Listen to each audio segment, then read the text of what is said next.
السلام علیکم دوستو، کیسے ہو آپ سب؟ امید ہے سب خیریت سے ہوں گے۔ اللہ آپ سب کو ایسے ہی خوش رکھے۔ ویلکم ٹو آور چینل، میں ہوں نغمہ خان، اور آج میں ریئیکٹ کروں گی محمد علی مرزا کے ویڈیو پہ، جس ویڈیو کا ٹائٹل ہے دنیا کی حقیقت۔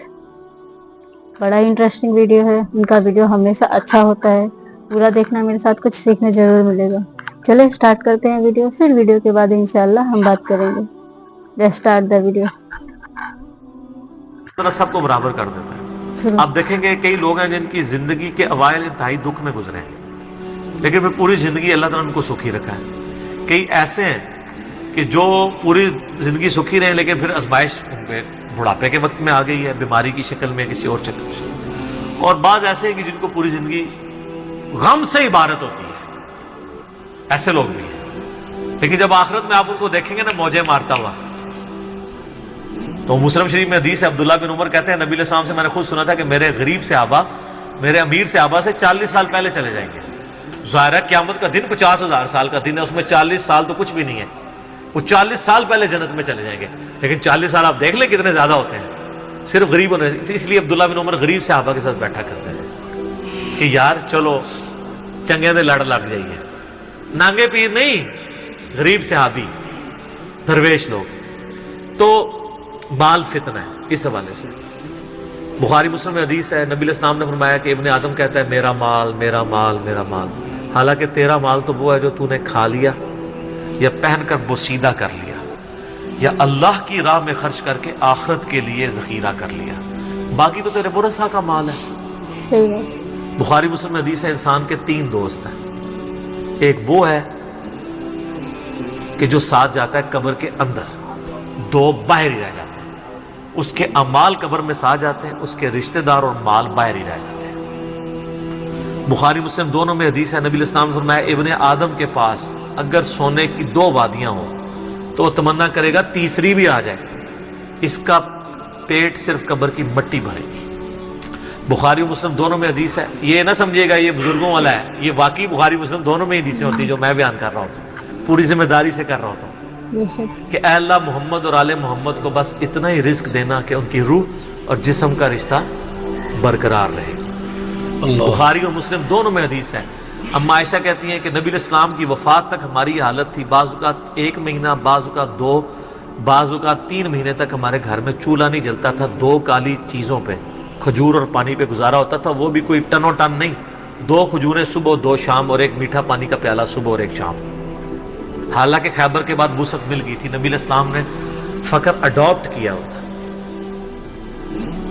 بخاری مسلم دونوں میں حدیث ہے، جب نبی علیہ السلام نے ایلا کیا تھا 1 مہینے کے لیے اپنی بیویوں سے ناراض ہو کے چھت پہ شفٹ ہو گئے تھے، جو حضرت عمر ان کو ملنے گئے تھے، آپ کے جسم مبارک پہ چٹائی کے نشان تھے، تو حضرت عمر رو پڑے، یا رسول اللہ کیسر و کسریٰ تو دنیا کے مزے لوٹ رہے ہیں اور آپ اللہ کے رسول ہو کے یہ حالت آپ کی۔ آپ نے فرمایا کہ اے عمر کیا تم اس بات پہ راضی نہیں ہو کہ کیسر و کسریٰ دنیا کے مزے لوٹے اور ہم آخرت کی سعادت؟ اے عمر کیا دنیا کی حقیقت ابھی بھی تجھ پہ نہیں کھلی؟ سر نبی علیہ السلام سے اتنے سخت جملے جس عمر نے سنے ہوئے تھے نا، وہی عمر اس قابل تھا کہ اس کے دور میں رومن اور پرشین امپائر گرتی اور 1 ٹکا آرام کا کسی کو نہ کھانے دیتا، ٹنڈ کے رکھا ہوا تھا۔ حضرت عمر کے بعد کیا ہوا ہے؟ مینجمنٹ کمزور ہو گئی ہے، وظیفوں پہ لوگ لگ گئے، تھیندے تھیندے ٹھیک ہے۔ اسی لیے کہا جاتا ہے ابو بکر و عمر کی خلافتیں خلافت محفوظہ ہیں اور عثمان و علی کی خلافتیں مفتونہ ہیں، اس لیے نہیں کہ وہ خلفاء برے تھے، اس لیے کہ اس میں فتنے کا دور تھا، وہ اسپیشل پروٹیکشن تھا۔ بخاری مسلم میں حدیث ہے میری امت اور فتنوں کے درمیان دروازہ عمر ہے، جب یہ دروازہ توڑ دیا جائے گا فتنے شروع ہو جائیں گے۔ وہ فتنے کیا شروع ہوئے؟ دنیا کی محبت۔ جو بخاری میں حدیث نہیں ہے، وہ جو نبی علیہ السلام جب ہجرت کر رہے تھے تو حضرت ابوبکر رضی اللہ تعالیٰ عنہ آپ کے ساتھ تھے، تو ایک شخص جو کافروں کی طرف سے 100 اونٹ انعام رکھا گیا تھا، تو وہ پیچھا کرتے، ابن جوشم، کیا نام تھا اس کا؟ سوراقہ ابن مالک ابن جوشم، وہ پیچھے آیا، اس کا گھوڑا دھس گیا، 2-3 بار وہ اس کو یقین ہو گیا، اس نے کہا میں آپ کی کوئی مدد کر سکتا ہوں تو بتائیں۔ تو حضرت بکر نے کہا کہ بس ادھر کی طرف نہ کسی کو آنے دینا ہمارا پیچھا کرنے کے لیے۔ تو پھر وہ جب جانے لگا تو پیچھے سے آواز دی اور کہا کہ رسول اللہ صلی اللہ علیہ وسلم کہہ رہے ہیں کہ میں سراقہ کے ہاتھوں میں کسرا کے کنگن دیکھ رہا ہوں. تو وہ بڑا مسکرایا، وہ کہنے لگا کسرا دنیا کی سپر پاور اور اس کا جو بادشاہ جو لباس پہنتا ہے اتنا مہنگا، وہ میرے اوپر دیکھ رہے ہیں. اور دل میں شاید اس نے یہ بھی سوچا ہو کہ اپنی حالت یہ ہے کہ جان بچا کے 2 بندے چوری چھپے مدینہ جا رہے ہیں اور ہمیں یہ بشارہ سنا رہے ہیں. تو نبی علیہ السلام کو یہ پتہ بھی تھا کہ امت کے لیے خزانے کھلیں گے، تب بھی آپ نے فقر اختیار کیا تاکہ امت پیچھے سے مال پانی نے شروع کر دے. کیونکہ ترمذی کی حدیث سے ہر امت کا کوئی نہ کوئی فتنہ ہے، میری امت کا فتنہ مال ہے، سیدھی سی بات ہے. اور پھر حضرت عمر کے دور میں پھر کسرا کا جب لباس آیا تو وہ کہا سراقہ کدھر ہے، پہنایا اور کہا چل کے بتاؤ. جب چلے تو پھر کہا لا دیا. اس نے کہا میں مالک، ان کا نہیں، نبی علیہ السلام نے صرف اس کا کہا تھا یہ مسلمانوں کا مال ہے، بیت المال میں جمع ہوگا، تو ملکیت نہیں اس کی حاصل کر سکتا، یہ ایونلی ڈسٹریبیوٹ ہوگا. تو سر، اور اس کے بعد پھر حضرت عمر رو پڑے. یہ سارا انہوں نے فلمایا عمر سیریز کے اندر. تو صاحب نے کہا آپ کیوں رو رہے ہیں؟ انہوں نے کہا کہ رسول اللہ مجھ سے بڑھ کر اللہ کو عزیز تھے، لیکن ان کی زندگی فقر میں گزری، اللہ نے یہ خزانے ان کو نہیں دیے. اور حضرت ابوبکر مجھ سے بڑھ کر اللہ کو عزیز تھے، ان کے دور میں یہ نہیں آئے. اس آزمائش میں اللہ نے مجھے ڈالا ہے اور میں ڈرتا ہوں کہ میرا کیا بنے گا. اسی لیے بخاری مسلم میں آتا ہے نا، جب ان کو زخم لگا اور لوگ نا امید ہو گئے تو پھر لوگ آ کے ان کی فائنل زیارت کر رہے تھے، کیونکہ کھاتے پیتے تھے تو وہ میدا کٹا ہوا تھا، نکل جاتا تھا. اسی حالت میں بخاری میں آتا ہے ایک نوجوان آیا، اس کا تہمت ٹخنوں سے نیچے لٹک رہا تھا. جب وہ جان لگا تو بیماری کی حالت میں حضرت عمر کہہ رہے ہیں لڑکے اس کو تہمت کو ٹخنوں سے اونچا کر، اس سے تیرے کپڑے بھی پاک رہیں گے اور یہ سنت بھی ہے. یہاں ہم لوگوں کو کہتے ہیں شلواریں یار نیچے روبڑ رہی ہیں. حضرت عمر نزا کے عالم میں بھی ٹخنوں سے اوپر شلوار کر رہے. حضرت عمر وہابی نہیں سن سر، وہ صحابی سن، ان کو پتہ تھا یہ سنت ہے. اور نزا کے عالم میں تہمت اوپر کروا رہے ہیں، یہ بخاری کے الفاظ ہیں. اور وہاں پہ آگے صحابہ کرام کہہ رہے ہیں کہ اللہ تعالیٰ عمر پر رحم فرمائے، اے امیر المومنین، آپ کی وجہ سے اللہ نے مسلمانوں کو اتنی فتوحات دیں، رومن امپائر گری، قادسیہ، یرموک، مسلمانوں کو فتوحات ملی، امید ہے اللہ تعالیٰ آپ کے لیے بہت اجر رکھے گا. انہوں نے کہا کہ مجھے اللہ تعالیٰ میری ان خدمات کے عوض اگر برابر بھی چھوڑ دے کہ میرے گناہ اور نیکیاں برابر ہو جائیں تو واللہ میں کامیاب ہو گیا، میں اللہ سے اتنا ڈرتا ہوں. یہ انہوں نے کوئی ایکٹنگ نہیں کی، نہ یہ میں کہوں گا کہ ان کی عاجزی تھی، یہ ریالٹی تھی. جس کو خدا کا تعارف ہے وہ واقعی جانتا ہے کہ اللہ بڑا ڈاڈا ہے. حضرت ابوبکر نے جب مشورے کے بعد حضرت عمر کو نامزد کیا تھا تو آپ کو پتہ ہے حضرت عمر کو کیا نصیحت کی تھی؟ کیا ہے عمر؟ ایک ہی نصیحت انہوں نے کی، ان کا اتق اللہ یا عمر. وہ عمر سیریز میں فلمایا انہوں نے، اللہ سے ڈرنا. اور جب تو جنتیوں کی طرف دیکھے نا تو دعا کرنا کہ اللہ تجھے اس میں شامل کرتا ہے. اور جب تو دوستیوں کی طرف دیکھنا تو ڈرنا ایسے کہ کہیں تو ان میں شامل نہ ہو. انہوں نے نہیں کہا میں عشرہ مبشرہ ہوں، میں جس راستے پہ چلوں شیطان بھاگ جاتا ہے، یہ آپ مجھے کیا باتیں بتا رہے ہیں. ان کو پتا تھا کہ اللہ تعالیٰ کی صفت بے نیازی بھی تو ہے نا سر، آپ کو نہیں پتا. وہ تو پیغمبروں کے اوپر عطا فرما دیتا ہے. یونس علیہ السلام تو پیغمبر تھے اور اتنا غصہ کہ سورہ صافات میں ہے کہ یونس اگر مچھلی کے پیٹ میں ہمیں نہ پکارتا تو پھر اسی دن نکالا جاتا جس دن مردے اپنی قبروں سے نکالے جائیں گے. یار اتنا غصہ کیا کر دیا، کوئی بندے مار دیے یونس نے.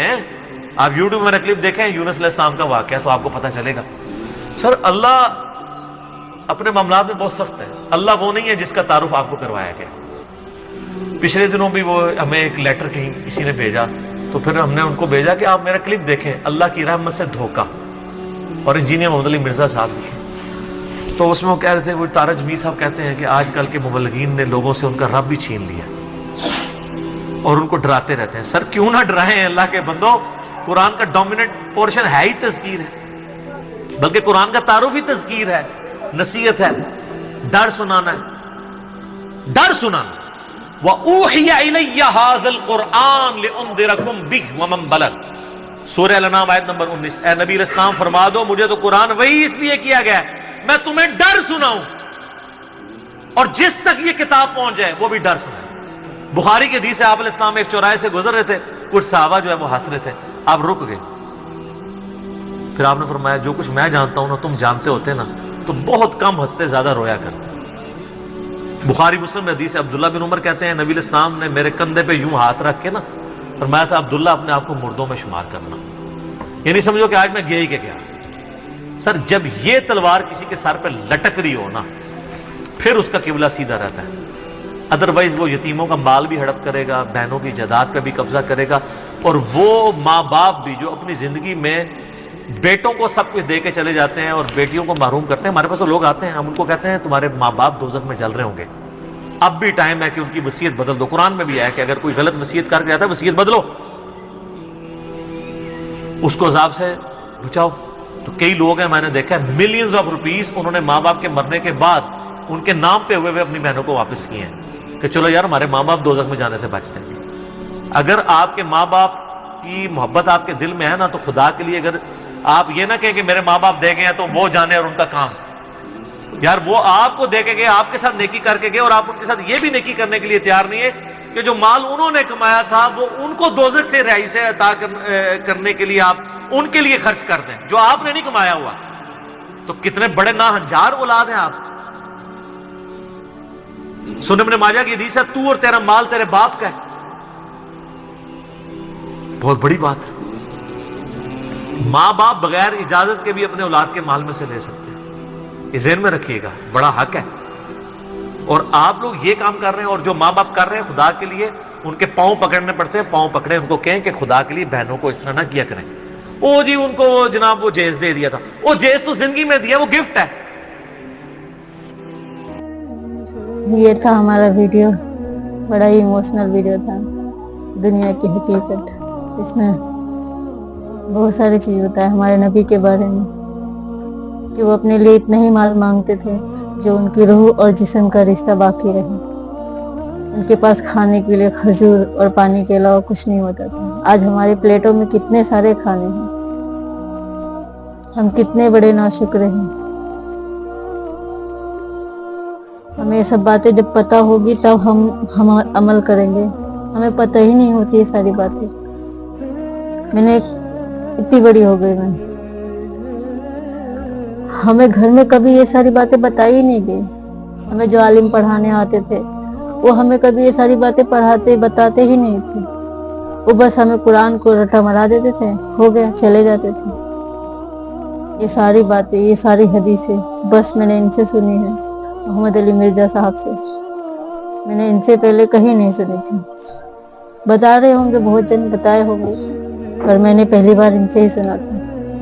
یہ ساری حدیثیں میں نے پہلے بھی سنی ہوئی، انہی سے سنی ہوئی۔ جب ہمیں پتہ ہوگا تب ہم عمل کریں گے نا، نہیں تو ہم کیسے کریں گے؟ تو امید ہے اس ویڈیو سے آپ کو کچھ سیکھنے ملا ہوگا، غور کرنا میری بات ہے۔ پھر ملیں گے انشاءاللہ نیکسٹ ویڈیو میں، تب تک کے لیے اللہ حافظ۔